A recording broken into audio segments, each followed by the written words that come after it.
अस्सलाम वालेकुम दोस्तों, मैं आपको परफेक्ट वेब सॉल्यूशंस की तरफ से वर्डप्रेस प्लगइन डेवलपमेंट की इस ट्यूटोरियल सीरीज के पार्ट 7 में खुशामदीद कहता हूं। दोस्तों, मेरा नाम इमरान कासिम है और आज के इस वर्डप्रेस प्लगइन डेवलपमेंट के वीडियो ट्यूटोरियल में हम सेटिंग्स एपीआईज को यूज करना सीखेंगे और देखेंगे कि किस तरीके से हम सेटिंग्स एपीआई को यूज करते हुए अपने प्लगइन के अंदर फॉर्म को कंट्रोल कर सकते हैं और अपने फॉर्म के लिए सेटिंग्स जो है वो क्रिएट कर सकते हैं, जो कि फिर हम बाद में अपनी वर्डप्रेस की जो वेबसाइट है उस पर इंप्लीमेंट कर सकते हैं using different hooks and using different methods. तो आज के इस वीडियो ट्यूटोरियल में हम सेटिंग्स एपीआई पर काम करेंगे और देखेंगे किस तरीके से हम सेटिंग्स को रजिस्टर कर सकते हैं, किस तरीके से फॉर्म को रजिस्टर कर सकते हैं और किस तरीके से उस डाटा को हम options.php जो इसका ऑप्शंस एपीआई है उसके अंदर इंसर्ट कर सकते हैं यूजिंग सेटिंग्स। तो इससे पहले कि मैं अपने इस वीडियो ट्यूटोरियल को स्टार्ट करूं, मैं आपसे रिक्वेस्ट करूंगा कि अगर आपने अभी तक हमारे YouTube channel perfect web solutions को सब्सक्राइब नहीं किया तो काइंडली इसको सब्सक्राइब जरूर कर ले और साथ में मौजूद जो बेल का नोटिफिकेशन आइकन है उसको प्रेस करना मत भूलिएगा, ताकि आपको हमारी आने वाली हर नई वीडियो या सीरीज की नोटिफिकेशंस मिलती रहे और आप उनसे अप टू डेट रह सके। Thank you very much. तो चलिए शुरू करते हैं इस वीडियो ट्यूटोरियल को। तो इससे पहले कि मैं एपीआईज पर बात करना शुरू करूं या सेटिंग या ऑप्शंस एपीआई को यूज करना बताऊं आपको, मैं उससे पहले आपको एक और चीज बता देना चाहता हूं कि लास्ट वीडियो ट्यूटोरियल में हमने दो पॉइंट्स जो है वो मिस कर दिए थे। एक तो ये आइकन यूआरएल और पोजीशन नल, इसकी इंपॉर्टेंस क्या है और कैसे यूज करना है इसको, और दूसरा हमने ये बयान नहीं किया था लास्ट वीडियो ट्यूटोरियल में कि हम सब मेन्यू पेज क्रिएट कर सकते हैं for existing menus as well. मतलब जो हमारे पास यहाँ पर एग्जिस्टिंग मेन्यू है उसके अंदर भी हम जो है वो ऐड कर सकते हैं अपना मेन्यू और उसकी फंक्शनैलिटी को अपेंड कर सकते हैं। जैसे कि हमारे पास ये पीडब्ल्यूएसपी के ऑप्शंस हमने यहाँ पर क्रिएट किया है, हम एक सिंगल और ऑप्शन जो है वो किसी भी यहाँ पर ये जो मौजूद लिस्ट है इसमें से किसी भी लिस्ट के अंदर एक और सब मेन्यू क्रिएट कर सकते हैं। तो सबसे पहले हम देखते हैं कि किस तरीके से हम सब मेन्यू को ऐड कर सकते हैं एग्जिस्टिंग जो वर्डप्रेस एडमिन डैशबोर्ड का मेन्यू है उसके अंदर। तो ऐड करने के लिए अपने मेन्यू को एग्जिस्टिंग मेन्यू के अंदर सबसे पहले हमें कुछ फंक्शंस के बारे में जान लेना बहुत जरूरी है। उन्हीं फंक्शंस को यूज करते हुए हम जो है वो एग्जिस्टिंग मेन्यू के अंदर अपना मेन्यू ऐड कर सकते हैं। फॉर एग्जांपल, इसको आसानी से याद रखने का तरीका ये है, मैं यहाँ पर बताता चलूं कि जो भी मेन्यू है उस मेन्यू का नाम ऐड के साथ आप लगा देंगे और अंडरस्कोर पेज लगा देंगे। जैसे ये डैशबोर्ड है, ठीक है, हम यहाँ पर लिख सकते हैं, जैसे ये एडमिन मेन्यू है तो यहाँ पर हम लिख सकते हैं ऐड डैशबोर्ड पेज। ये फंक्शन हम लिख सकते हैं। अगर यहाँ पर मैं माउस होवर करूं तो आपको मिल जाएगा कि इंक्लूड्स के अंदर plugin.php के अंदर ये हमारे पास ऐड जो है ये फंक्शन मौजूद है। मैं इसको कॉपी कर लेता हूँ इसके पैरामीटर्स को और फिर यहाँ पर पेस्ट कर देता हूँ। तो सबसे पहले जो हमें चाहिए वो पेज टाइटल है। लास्ट वीडियो ट्यूटोरियल में हमने देखा था कि किस तरीके से हमने ऐड मेन्यू और ऐड सब मेन्यू पेज के अंदर भी यही चीजें ऐड की थी। तो यहाँ पर पेज टाइटल, और पेज टाइटल में हम यहाँ पर देंगे कि थीम ऑप्शंस, सपोज हमने इसका नाम दिया, और मेन्यू टाइटल में भी हमने दे दिया थीम ऑप्शंस, और कैपेबिलिटी में सेम वही तरीका मैनेज ऑप्शंस सॉरी, और मेन्यू स्लग में मतलब इसका जो मेन्यू स्लग है वो क्या होगा, पीडब्ल्यूएसपी के थीम सेटिंग्स। और उसके बाद इसके अगेंस्ट कौन सा कॉल बैक फंक्शन हम यहाँ पर कॉल करना चाह रहे हैं। सो पीडब्ल्यूएसपी के थीम सेटिंग्स फंक, मतलब फंक्शन हम इसको कॉल करना चाह रहे हैं। तो इस फंक्शन को हम क्रिएट कर लेंगे और यहाँ पर हम इसको क्रिएट कर लेते हैं नीचे। मैं थोड़ा सा इसको नीचे ले जाता हूँ और फिर हम यहाँ पर सिंपली लिख सकते हैं एको h1 थीम ऑप्शंस। ये हमने सिंपली एको कर दिया। अब ये जो ऐड डैशबोर्ड पेज हमने लिखा है ये ऐड कहां पर होगा, ये हमारा ऐड होगा इस डैशबोर्ड के नीचे, ठीक है। तो मैं यहाँ पर इसको सेव किया। सेव करने के बाद मैं प्लगइन में जाता हूँ, इंस्टॉल प्लगइन्स में जाता हूँ।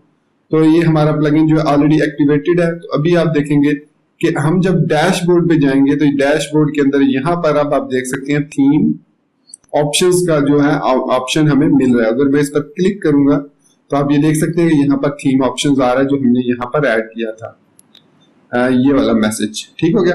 अब इसी तरीके से आपने डैशबोर्ड है, पोस्ट है, तो यहाँ पर सिंपली आपने रिप्लेस करना है पोस्ट, आई थिंक पोस्ट सी है, तो ये देख सकते हैं अगर ये डेफिनेशन आ गई है इसका मतलब है कि हमने ठीक लिखा है। तो उसके बाद मैं पोस्ट पर क्लिक करता हूं तो अब देखेंगे इस पोस्ट के अंदर अब यहाँ पर थीम ऑप्शंस आ गया है।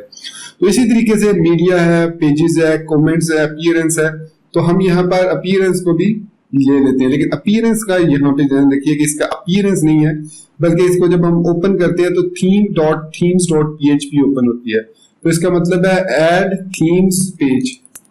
हम यहाँ पर थीम्स पेज लिखेंगे, ये हमारे पास theme, I think theme page है, यस थीम पेज है, ऐड थीम पेज। तो अब हम इसको रीलोड करते हैं थीम्स को, तो अब आप देख सकते हैं कि यहाँ पर थीम ऑप्शन हमारा मौजूद हो, मतलब वो शिफ्ट हो चुका है यहाँ पर।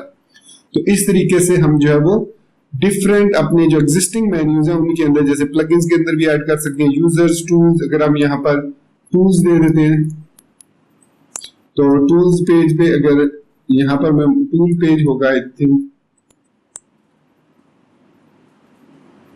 और अगर हम टूल पेज को क्लिक करते हैं तो ये यहाँ पर सॉरी ये टूल्स पेज को,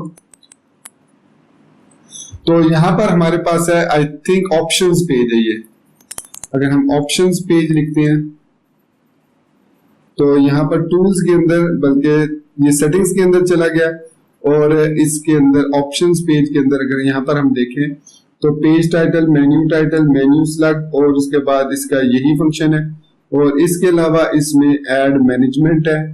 सो इसमें हम देख लेते हैं और कौन सा हमारे पास है ऐड मेन्यू पे, ये तो हम कर चुके हैं, इसमें अंदर हम यहाँ पर सब मेन्यू भी कर चुके हैं, और यहाँ पर ऑप्शंस पेज है, फिर थीम पेज है, फिर प्लगइन्स पेज है, फिर हमारे पास यूजर्स पेज है, डैशबोर्ड पेज है, पोस्ट पेज है, मीडिया पेज है, ये देख सकते हैं अब ये सारे पेजेस पेज है, कमेंट्स है, फिर यही हमारे पास जो है ये, और अगर यहाँ पर हम ऑप्शंस पेज है, और इसके अलावा अगर हम यहाँ पे टूल्स .php ये मैनेजमेंट पेज है, तो इसको ऐड मैनेजमेंट पेज कहेंगे। तो कॉपी किया इसको, तो यहाँ पर इसको हम पेस्ट कर देते हैं मैनेजमेंट पेज में, तो रीलोड करते हैं। तो अब आप देखेंगे कि यहाँ पर थीम ऑप्शंस हमारा मौजूद है, ये देख सकते हैं टूल्स के अंदर, तो ये था मैनेजमेंट पेज। तो इसी तरीके से आप यहाँ पर जाकर इस plugin.php फाइल के अंदर, जो कि एग्जिस्ट करती है कहां पर, ये अभी एग्जिस्ट इंक्लूड्स के फोल्डर के अंदर ये मौजूद है, जो आपका WP admin core का फोल्डर है, उसके अंदर ये plugin.php मौजूद है। तो इस तरीके से दोस्तों हम जो है वो एग्जिस्टिंग मेन्यू के अंदर जो है वो ऐड कर सकते हैं अपना menu using this kinds of functions. तो अभी मैं इसको खत्म कर देता हूं, क्योंकि अभी हम काम कर रहे हैं अपने जो मेन्यू और सब मेन्यू उस पर। तो सेव करते हैं इसको, सेव करने के बाद PWSP के ऑप्शंस पे जाते हैं। अब यहां पर मैंने अपना फॉर्म ऐड करना है, जो कि सेटिंग्स के लिए यूज होगा हमारी वर्डप्रेस वेबसाइट के लिए। तो ऑप्शंस मेन्यू ऐड करने के लिए सबसे पहले तो हमें ये जानना जरूरी है कि हम अपने इस फंक्शन को या इस अपने प्लगइन को क्या फंक्शंस देना चाह रहे हैं, इसको क्या ऑप्शंस देना चाह रहे हैं। क्योंकि अभी मुझे कोई चीज क्लियर नहीं है, अभी हम कोई स्पेसिफिक प्लगइन पे काम नहीं कर रहे, इसलिए मैं यहाँ पर dummy content, dummy data add करूंगा, फिर उसको सबमिट करूंगा और उसको आपको शो करके दिखाऊंगा। फिर आगे आने वाले वीडियो ट्यूटोरियल्स में जब हम पर्टिकुलर कोई प्लगइन डेवलप करेंगे, छोटे मोटे प्लगइन्स बनाएंगे, तो उनमें हम स्पेसिफिक ऑप्शंस जो है वो क्रिएट करेंगे। तो यहाँ पर मैं जो रेंडम जो है वो ऑप्शन सिलेक्ट करूंगा, जैसे आप ड्रॉप डाउन कर सकते हैं ऐड, आप यहाँ पर text box, check box, radio button, कुछ भी ऐड कर सकते हैं। तो मैं सिंपली यहाँ पर एक टेक्स्ट बॉक्स ऐड करूंगा ताकि वीडियो ज्यादा लंबी ना होनी पाए। तो टेक्स्ट बॉक्स को ऐड करने के लिए हमें अगर ऐड मेन्यू पेज, जो मेन पेज है, इसके अंदर ऐड करना है, तो इसके जो फंक्शन है, कॉल बैक फंक्शन है, उसके अंदर ये जो फंक्शन है, यहाँ पर अपना फंक्शन, वो सारे फॉर्म जो है वो ऐड करना पड़ेगा। तो मैं इसको यहाँ से क्लोज कर देता हूँ, और यहाँ पर मैं PHP टैग क्लोज करके यहाँ पर PHP टैग स्टार्ट कर देता हूँ। अब ये क्यों मैंने किया है, ताकि मैं आसानी से HTML को यूज करते हुए अपने पेज को क्रिएट कर सकूं। तो यहाँ पर अब सबसे पहले वर्डप्रेस रिकमेंड करता है कि आप जो अपना जो भी फॉर्म क्रिएट करें, ऑप्शंस क्रिएट करें, उनको हमेशा क्लास रैप के अंदर जो है वो रैप करें। तो ये मैंने क्लास रैप लगा दी। फिर इसके अंदर फॉर्म एक्शन में हम लिखेंगे options.php, और मेथड में हम देंगे इसको कि हम पोस्ट मेथड यूज करना चाह रहे हैं। तो ये पोस्ट मेथड दे दिया। अब इस फॉर्म के अंदर हम जो है वो जो बहुत ही इंपॉर्टेंट चीज है वो है इसकी सेटिंग्स। तो यहाँ पर सबसे पहले हम एक इनपुट लगा लेते हैं, इनपुट टाइप टेक्स्ट है, उसको नेम दे लेते हैं हम, उसके PWSPK ऑप्शन 1 तो 2 3 4 जो भी हम इसको रेंडमली नेम दे रहे हैं। आप जब क्रिएट करेंगे किसी स्पेसिफिक रीजन से तो उसके स्पेसिफिक नेमिंग होनी चाहिए, इट इज रिकमेंडेड। उसके बाद यहाँ पर मैं वर्डप्रेस के अंदर मौजूद एक फंक्शन है सबमिट बटन, उसको ऐड कर देता हूँ। तो इसके अंदर आप यहाँ पर नेम दे सकते हैं, सेव चेंजेस मैंने नेम दे दिया, इसको सेव किया। सेव करने के बाद जब मैंने इसको रीलोड किया तो अब आप देख सकते हैं यहाँ पर हमारे पास आ गया ऑप्शन। अच्छा वो मैंने डिलीट कर दिया था जो H1, वो भी मैं ऐड कर देता हूँ, PWSPK ऑप्शन मेन्यू। तो ये हमारे पास PWSPK ऑप्शंस मेन्यू आ गया और ये हमारे पास उसका टेक्स्ट बॉक्स आ गया। इसको जो भी आप लेबल वगैरह देना चाहें आप यहाँ पर लेबल दे सकते हैं। एंड यहाँ पर मैं इसको सेटिंग 1 कह देता हूँ, सेव किया। तो ये हमारे पास सेटिंग 1 आ गई और ये हमारे पास मेन्यू बॉक्स आ गया। अब मैं ये चाहता हूं कि जब मैं इस सेव चेंजेस पर क्लिक करूं तो जो कुछ भी मैं इसके अंदर सेव करूं वो ऑप्शंस टेबल के अंदर जाकर सेव हो जाए, जो कि हमारे पास डेटाबेस के अंदर ऑप्शंस का एक टेबल है उसके अंदर सेव हो जाए। और आप उसको मैंने आई थिंक बताया था कि options.php के थ्रू भी आप दे सकते हैं, जो कि इस वीडियो ट्यूटोरियल में मैंने बताया था आपको। अब चूंकि हम यहाँ पर ऑप्शंस यूज कर रहे हैं और यहाँ पर हमें इस फील्ड के अंदर एक ऑप्शन को भी ऐड करना है, मतलब इस यहाँ पर एक वैल्यू हम लेंगे जो वैल्यू डिस्प्ले करेगी उस ऑप्शन को। फॉर एग्जांपल मैं यहाँ पर लिख देता हूँ एको और यहाँ पर EESC escape HTML और यहाँ पर मैं इसको दे देता हूँ नाम जो है वो get option PWSPK ऑप्शन _1 ये नाम दे देता हूँ। अब हो सकता है कि ये ऑप्शन एग्जिस्ट ही ना करता हो, तो मैंने फर्स्ट या सेकंड वीडियो ट्यूटोरियल में बताया था कि इसके लिए हम लाइफ साइकिल हुक्स यूज करते हैं, जो कि है register activation hook, register deactivation hook और रजिस्टर अनइंस्टॉल हुक। तो अब हम यहाँ पर दोनों फंक्शन यूज करेंगे, रजिस्टर एक्टिवेशन हुक और उसके बाद रजिस्टर डीएक्टिवेशन हुक, और इसके अंदर हम यहाँ पर अंडरस्कोर फाइल यूज करेंगे अंडरस्कोर, और यहीं पर मैं कॉल बैक फंक्शन यूज कर लूंगा। इसी तरीके से मैं यहाँ पर भी ऐसे ही कर लेता हूँ फंक्शन, और ये हमने दो फंक्शन क्रिएट कर लिए। अब यहाँ पर मैं लिखूंगा ऐड ऑप्शन और यहाँ पर हमने क्या नाम दिया था PWSPK ऑप्शन _1 और इसको मैं एक एम्प्टी स्ट्रिंग दे देता हूँ कि ये खाली है, इसमें कुछ भी नहीं, लेकिन ये ऑप्शंस टेबल में अब क्रिएट हो जाएगा। और यहाँ पर मैं दे देता हूँ डिलीट ऑप्शन PWSPK ऑप्शन _1 कि जब हम अपने प्लगइन को डीएक्टिवेट करें तो ये ऑप्शन जो है ये उस टेबल में से खत्म हो जाना चाहिए, और जब हम दोबारा क्रिएट करें एक्टिवेट करें प्लगइन को तो ये दोबारा ऐड हो जाना चाहिए। तो इसको मैं सेव करता हूँ। सेव करने के बाद मैं प्लगइन वाले मेन्यू में जाता हूँ और एक दफा इस प्लगइन को डीएक्टिवेट करना होगा और फिर इसको एक्टिवेट करेंगे ताकि ये जो ऑप्शन है ये उसमें ऐड हो जाए। तो इसको एक दफा डीएक्टिवेट करते हैं, ठीक है, प्लगइन डीएक्टिवेटेड सक्सेसफुली। उसके बाद हम इसको एक्टिवेट करते हैं। तो अब हमारा प्लगइन एक्टिवेट हो चुका है। अब हम यहाँ पे ऑप्शंस टेबल में जाएंगे तो अब यहाँ पर कोई भी हमारे पास एरर नहीं आ रहा। तो अगर हम इस एक्टिवेशन हुक्स और डीएक्टिवेशन हुक को यूज नहीं करेंगे तो हमारा यहाँ पर एरर आएगा, क्योंकि जब हम इस ऑप्शंस टेबल में जाएंगे तो उसको ये वाला जो हमने PWSPK ऑप्शन 1 सेव करवाया ये नहीं मिलेगा। होपफुली जहां तक आपको काफी हद तक समझ आ गई होगी। अब दोस्तों अगर मैं यहाँ पर सबमिट बटन पर क्लिक करता हूँ, कुछ लिख के यहाँ पर मैं लिखता हूँ, अपना नाम लिख देता हूँ, अगर मैं सबमिट करता हूँ तो क्या होगा, चलिए सबमिट करते हैं। देखिए मैंने सेव चेंजेस किया तो ये ऑप्शंस टेबल पर सक्सेसफुली आ चुका है। That is pretty cool and this is what we are looking for, यही हम करना चाह रहे हैं। लेकिन हम इसको ऑप्शंस पेज पर लेकर नहीं जाना चाह रहे, बल्कि जैसे ही हम सेव चेंजेस करें तो हमारी जो चेंजेस हैं वो ऑप्शंस टेबल में सेव हो और ये वापस रिवर्ट बैक कर जाए इसी पेज पर। तो इसके लिए वर्डप्रेस जो हमें फीचर प्रोवाइड करता है वो ये है कि पहली चीज ये है कि हमें इस सेटिंग को रजिस्टर करना होगा। तो इसके लिए हम एडमिन मेन्यू हुक को ही यूज करते हैं। और यहाँ पर हम एक और एडमिन मेन्यू, क्योंकि ये तो प्लगइन मेन्यू के लिए है, तो हम यहाँ पर add action admin menu again add करेंगे और pwspk और प्रोसेस अंडरस्कोर फॉर्म सेटिंग्स, ये हमने एक फंक्शन क्रिएट करना है। तो इसको कॉपी कर लेता हूं और यहां पर मैं इस फंक्शन को क्रिएट कर लेता हूं। ठीक हो गया। अब ये मैंने क्यों क्रिएट किया है, ये इसलिए क्रिएट किया कि अब हमें जो है इस फॉर्म को प्रोसेस करना है प्रॉपर वे में, और वर्डप्रेस हमें ये प्रोवाइड करता है feature with the following procedure कि फॉर्म आप क्रिएट कर लो, अपने जो अपने मेन्यू किया उसके अंदर जो भी आप फॉर्म क्रिएट करना है उसको क्रिएट कर लो। क्रिएट करने के बाद आप एक प्रोसेस फॉर्म सेटिंग्स का ओपन करो और यहाँ पर एक तो दो काम हम करेंगे। एक तो सबसे पहला काम करेंगे रजिस्टर सेटिंग, एक फंक्शन कॉल करेंगे जिसकी मदद से हम वर्डप्रेस को बता देंगे कि ये जो सेटिंग्स हैं ये हम रजिस्टर करना चाह रहे हैं। इसके 3 पैरामीटर्स हैं, अगर यहाँ पर मैं आपको दिखाऊं, ये इसके 3 पैरामीटर्स हैं। पहले 2 ज्यादा इंपॉर्टेंट है, लास्ट वाला इंपॉर्टेंट नहीं है। आर्गुमेंट्स क्या देना चाह रहे हैं इसको मैं यहाँ पर खत्म कर देता हूँ। अब ऑप्शन ग्रुप में उसका देना है और ऑप्शन नेम देना है, क्या नेम देना चाह रहे हैं, क्या ग्रुप देना चाह रहे हैं। तो मैं यहाँ पर लिखता हूँ pwspk ऑप्शन ग्रुप और यहीं पे हम लिख देते हैं pwspk ऑप्शन नेम। तो ये हमने रजिस्टर कर दी सेटिंग्स। ठीक हो गया।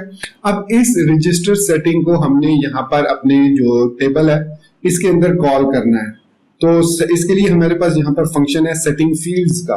तो फॉर्म के अंदर आके ध्यान में रखिएगा, अपने फॉर्म के अंदर आना है और यहाँ पर PHP का टैग लगाना है और यहाँ पर लिखेंगे आपने एक फंक्शन कॉल करना है सेटिंग फील्ड्स, और यहाँ पर मैं आपको इसका अगर होवर करूं सेटिंग्स आई थिंक फील्ड्स है, तो यहाँ पर plugin.php में ये हमारे पास इसको ऑप्शन ग्रुप नाम देना है। तो हमने ऑप्शन ग्रुप नाम ये रखा था, इसको मैं ऐसे कॉपी कर लेता हूँ और यहाँ पर इसको पेस्ट कर देता हूँ। पेस्ट करने के बाद सेव किया। सेव करने के बाद मैं वापस अपने इस पेज पर आता हूँ, इसको रीलोड करता हूँ। अब अगर हर चीज परफेक्टली फाइन हुई है तो अगर मैं इंस्पेक्ट एलिमेंट करूंगा अपने इस सोर्स कोड को, तो यहां पर आपको ये देखिए,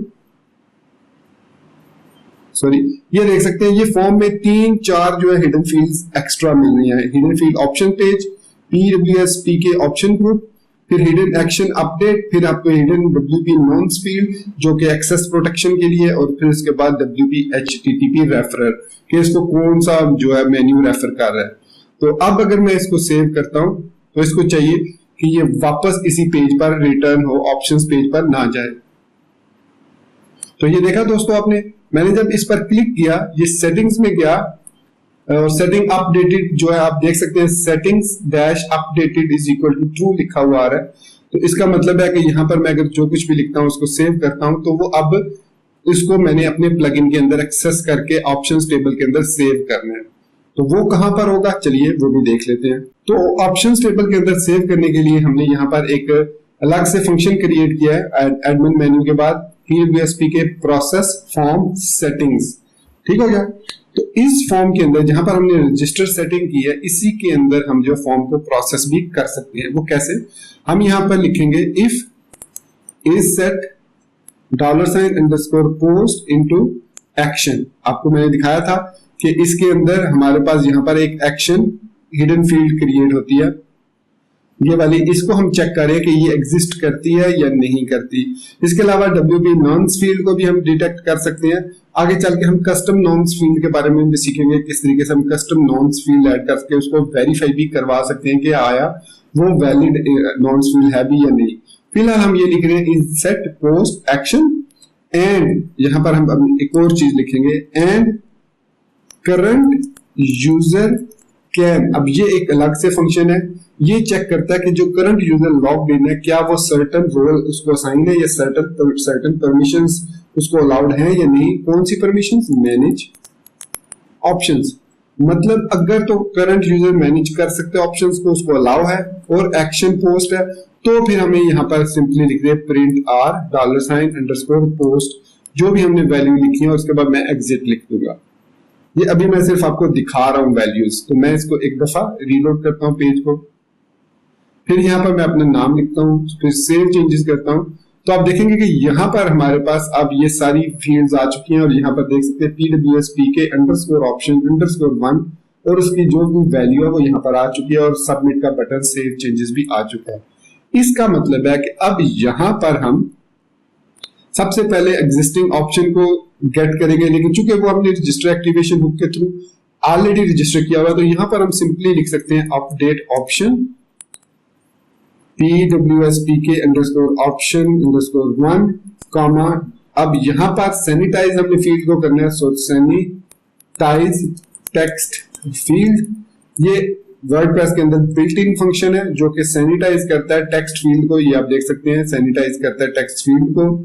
तो इसको हम यूज करेंगे और यहाँ पर हम देंगे $अंडरस्कोर पोस्ट इनटू, अब ये हमारे पास पोस्ट के साथ कौन सी रिक्वेस्ट है, PWS PK ऑप्शन 1, इसको कॉपी करेंगे और यहाँ पर पेस्ट कर देंगे। तो ये हमने इस फील्ड में अपडेट ऑप्शन को यूज करते हुए अपनी जो ऑप्शन टेबल है उसको अपडेट कर दिया। मैं इसको सेव करूंगा, सेव करने के बाद मैं एक दफा फिर इसको वापस चला जाता हूँ बल्कि, और इसको एक दफा फिर रीलोड करता हूँ पेज को, ये एम्प्टी हो गया। अब मैं यहाँ पर अपना नाम लिखता हूँ और सेव चेंजेस पर क्लिक करता हूँ। तो देखिए दोस्तों, मैंने जैसे ही सेटिंग सेव की, अब वापस जब वो इस पेज पे आया तो इसमें इमरान कासिम लिखा हुआ है, अब एम्प्टी नहीं हुआ ये टेक्स्ट बॉक्स, क्योंकि हमने जो सेटिंग करनी थी वो वापस हमने वैल्यू के अंदर, यहाँ पर वैल्यू के अंदर हम इसको डिस्प्ले भी करवा रहे हैं। तो अब मैं अगर ऑप्शंस टेबल में जाता हूँ तो यहाँ पर ये देखिए नेम मौजूद है। अगर मैं आपको यहाँ पर दिखा सकूं, options.php के अंदर PWS PK ऑप्शन अंडरस्कोर 1 और यहाँ पर आप देख सकते हैं इमरान कासिम उसके अंदर मौजूद है। ऑप्शन 1 और सेटिंग 1 दोनों है, कौन सी वाली है, हमारी वाली ऑप्शन 1 है। वो सेटिंग 1 अगेन वो हमने एक और प्रैक्टिस के लिए की थी। तो ये देखिए हमारा ऑप्शंस टेबल के अंदर PWS PK options create, option 1 create हो चुका है और हमने उसको रिमूव भी एक्सेस भी कर लिया। तो इस तरीके से हम अपने जो ऑप्शंस टेबल को सेव कर सकते हैं और इसको हम फिर फ्रंट एंड में भी दूसरी हुक्स की मदद से जहां पर भी इसको अप्लाई करना चाहें हम अप्लाई कर सकते हैं। वो भी आगे आने वाले वीडियो ट्यूटोरियल्स में हम देखेंगे। तो अब आप देख सकते हैं कि हम यहाँ पर सेटिंग्स को सेव कर सकते हैं आसानी के साथ। परफेक्ट वेब सॉल्यूशन में लिखता हूँ, इसको सेव चेंजेस करूंगा, तो जब ये चेंजेस सेव होकर वापस आएगा तो अब यहाँ पर परफेक्ट वेब सॉल्यूशन से सेव हो चुका है ऑप्शंस टेबल के अंदर। तो क्या ही अच्छा हो कि अगर यहाँ पर एक एरर या हमें एक सक्सेस का मैसेज देखने को मिले, तो वर्डप्रेस हमें एक सिंपल सा फंक्शन प्रोवाइड करती है जिसकी मदद से हम आसानी के साथ वो फंक्शन ऐड कर सकते हैं, वो फीचर ऐड कर सकते हैं। करना क्या हमें, जहां पर हम वो मैसेज डिस्प्ले करवाना चाह रहे हैं, सपोज मैं यहाँ पर मैसेज डिस्प्ले करवाना चाह रहा हूं, तो यहाँ पर आपने सिंपल लिखना है सेटिंग्स एरर्स। तो अब ये एक फंक्शन क्या काम करेगा, ये सक्सेस होने की सूरत में आपको सक्सेस का मैसेज देगा, एरर होने की सूरत में आपको एरर का मैसेज देगा। इसको हम फर्दर कस्टमाइज भी कर सकते हैं, लेकिन वो हम देखेंगे आगे आने वाले वीडियो ट्यूटोरियल्स में। तो ये इतना लिखने के बाद मैंने इसको सेव किया, सेव करने के बाद मैं वापस आया और यहाँ पर मैं पेज को एक दफा रीलोड करता हूँ और यहाँ पर अब मैं ऐड कर देता हूँ इमरान कासिम अगेन, और उसके बाद मैं सेव चेंजेस पे क्लिक करता हूँ। जैसे ही मैंने सेव चेंजेस पे क्लिक किया, अब आप देख सकते हैं कि सेटिंग्स सेव्ड का मैसेज हमें देखने को मिल गया। तो अब आप दोस्तों यहाँ पर जितने भी लेबल वगैरह ऐड करना चाहें, रेडियो बटन, चेक बॉक्सेस, जो भी ऐड करना चाहें वो यहाँ पर ऐड कर सकते हैं। बल्कि और दूसरा उसको अपडेट करना हो तो यहाँ पर आप उनको सबको अपडेट कर सकते हैं। तो यहाँ पर मैं एक और चीज भी आपको बताता चलूं कि ऐड ऑप्शन में हम जो है वो एरेज को भी यूज कर सकते हैं, कि हम एरे की सूरत में डाटा एक ही सेटिंग फील्ड के अंदर सेव कर सकते हैं और फिर उसको हम लूप के थ्रू प्रोसेस कर सकते हैं। लेकिन चूंकि वो थोड़ा सा कॉम्प्लिकेटेड हो सकता है, तो इसलिए वो भी हम देखेंगे जब आप इस पर्टिकुलर तरीके से हो जाएंगे यूज टू। इसके अलावा हम ऑब्जेक्ट ओरिएंटेड प्रोग्रामिंग के थ्रू भी प्लगइन बनाएंगे और देखेंगे कि कितना आसान है ऑब्जेक्ट ओरिएंटेड प्रोग्रामिंग के थ्रू प्लगइन बनाना और कितनी हेडेक से आप बचेंगे। तो वो आप सब हम आने वाले वीडियो ट्यूटोरियल में हम देखेंगे। तो इस वीडियो ट्यूटोरियल को यहाँ पर मैं खत्म करता हूँ और उम्मीद करता हूँ कि मेरा ये वीडियो ट्यूटोरियल आपको मेरे दूसरे वीडियो ट्यूटोरियल्स की तरह पसंद आया होगा। आप इसको लाइक करना, चैनल को सब्सक्राइब करना, बेल आइकन को दबाना बिल्कुल भी नहीं भूलेंगे। तो दोस्तों इसी बात के साथ मैं आपसे इजाजत चाहूंगा। मिलते हैं नेक्स्ट वीडियो ट्यूटोरियल में। टिल देन मुझे अपनी दुआ में याद रखिएगा। Thank you very much for being with me till the end. Take care, good bye and अल्लाह हाफिज।